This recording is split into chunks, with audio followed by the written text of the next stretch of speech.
سَبَّحَ لِلَّهِ مَا فِي السَّمَاوَاتِ وَالْأَرْضِ. Everything in the sky declares Allah's perfection. In parentheses, what is wrong with you? What happened to your tasbih? وَهُوَ الْعَزِيزُ. He's the ultimate authority. How come my authority is not enough that you don't respect it? Al-Hakim. It's full of wisdom. Why don't you trust that the things I'm telling you to do are good for you? Why don't you have any confidence in my wisdom? He says, لَهُ مُلْكُ السَّمَاوَاتِ وَالْأَرْضِ. The kingdom of the skies and the earth belongs to Him. Why are you afraid of your enemy? Why are you afraid? They have something, they have a weapon in their hand, they have money in their hand, they have power in their hand that will somehow harm you. There is nothing in the skies and the earth that is outside of my kingdom. All of the battle between truth and falsehood is happening inside Allah's kingdom and inside my kingdom. What do you have to fear someone else for? Why are you afraid of anyone else? لَهُ مُلْكُ السَّمَاوَاتِ وَالْأَرْضِ. Are you afraid of dying? He says, يُحْيِي وَيُمِيتُ. He gives life, He gives death. Why are you worried about life and death? He will give and He will take, because it's not yours to keep. We call it my life. I want to live my life. Who says it's yours? Where'd you get mine from? People say my hand hurts. Is your hand? Well, how much you pay for it? Where'd you get it from? Amazon? Where'd you get your hand from? My life, my hand, my car, my house. What's mine? He gives life. He gives death. He's given you this opportunity and He will take this opportunity. وَهُوَ عَلَى كُلِّ شَيْءٍ قَدِيرٍ. And no. He wouldn't do that. No, He can do anything. He's in control of all things. وَهُوَ عَلَى كُلِّ شَيْءٍ قَدِيرٍ. هُوَ الْأَوَّلُ وَالْآخِرُ. He's the first and the last.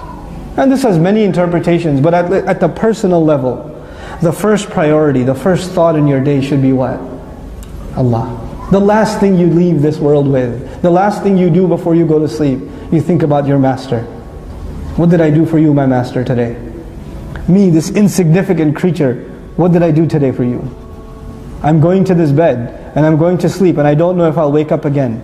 And I don't know if I have to stand in front of you before I wake up, I might have to stand in front of you.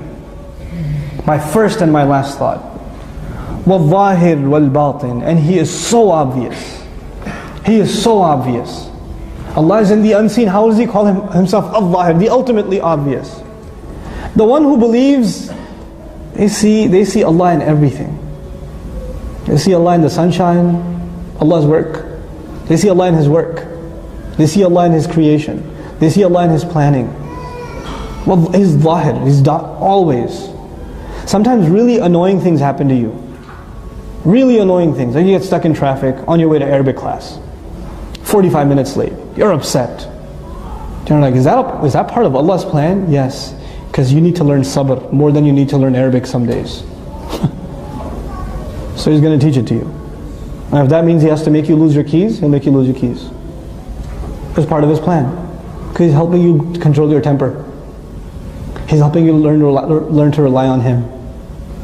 Sometimes He'll make you pass a test, sometimes He'll make you fail a test. So you learn to understand where success and failure comes from. وَالْبَاطِنِ. And He's ultimately hidden. You'll think everything is happening around you. You don't see Allah. He's the ultimately hidden. He's the universe's best kept secret. Allah Azza wa Jal. And at the same time His work is the most obvious, makes Him the most obvious. وَهُوَ بِكُلِّ شَيْءٍ عَلِيمٍ. And He knows all things. There's nothing. Just because you don't see Allah doesn't mean He doesn't know what's going on. وَهُوَ بِكُلِّ شَيْءٍ عَلِيمٍ. هُوَ الَّذِي خَلَقَ السَّمَاوَاتِ وَالْأَرْضِ فِي سِتَّةِ أَيَّامٍ ثُمَّ اسْتَوَى عَلَى الْعَرْشِ. He created the skies and the earth in 6 days, a display of His power. Then He rose upon Al-Arsh, the throne. The Arsh is described in Arabic literature for the throne of a king. When Allah describes that He's on the throne, that makes Him the king, that makes us His subjects. It's supposed to, the more you describe the greatness of Allah, the more it should insert in me humility. It should instill humility inside me. Al-Arsh, يَعْلَمُ مَا يَلِجُ فِي الْأَرْضِ. And His Arsh is where? Up, so high, above 7 heavens. Above 7 heavens. And in the very next ayah He says He knows what goes into the earth. Very next kalam. That's the lowest you can be, al-ard. This is why this world is called al-hayatud dunya, the lowest life. He from His highest throne knows what is going into the lowest place, the earth. وَمَا يَخْرُجُ مِنْهَا, and what comes out of it. وَمَا يَنْزِلُ مِنَ السَّمَاءِ, and what comes down from the sky He knows. وَمَا يَعْرُجُ فِيهَا, and what rises up to the sky He knows. وَهُوَ مَعَكُمْ أَيْنَمَا كُنْتُمْ, He is with you. هُوَ مَعَكُمْ, He is with you. أَيْنَمَا كُنْتُمْ, wherever you may find yourselves.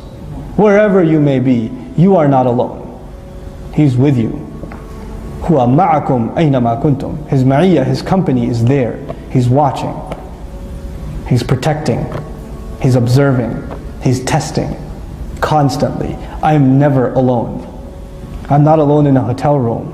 I'm not alone on campus. I'm not alone in the car.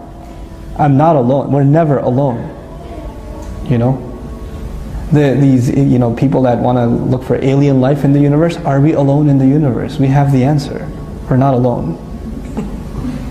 We're never alone. We were never alone.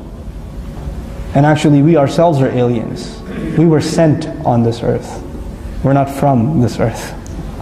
So if you're looking for alien life, look at each other. Every one of you, part of you is alien. It came from the sky. An angel delivered the ruh into your mother's belly. Right? We're not from this world. Well, part of us is. Part of us grew from the earth. And even that started with our father, Adam alayhi salam, who was himself sent down from Jannah. He was himself sent down from Jannah. He knows what goes into the earth. He knows what will come out of the earth. He knows what comes from the sky and what goes up into the sky. He's with you. هُوَ مَعَكُمْ أَيْنَمَا كُنْتُمْ. Wallahi, if we just understood this one ayah, it's not even a whole ayah, it's a part of an ayah. هُوَ مَعَكُمْ أَيْنَمَا كُنْتُمْ. He is with you wherever you are. The way I speak would change. The websites I browse would change. The phone numbers I dial would change. Man, everything would change. Everything about me would change. Do people act differently when their boss is in the room? Do people act differently when they see a police car on the highway on the side? They do, don't they? Do people act differently when they know there's a camera on the street light or the stop sign? They do, don't they? Automatic taqwa? Automatic ihsan. You recognize the presence of a higher power and it changes your behavior. If we internalized huwa ma'akum aynama kuntum, there would necessarily be a change in my behavior. There would be. And if it's not happening, maybe I don't really understand what this means yet. Maybe it's all up in my head, it hasn't entered my heart what it means. He's with you wherever you are. هُوَ مَعَكُمْ أَيْنَمَا كُنْتُمْ.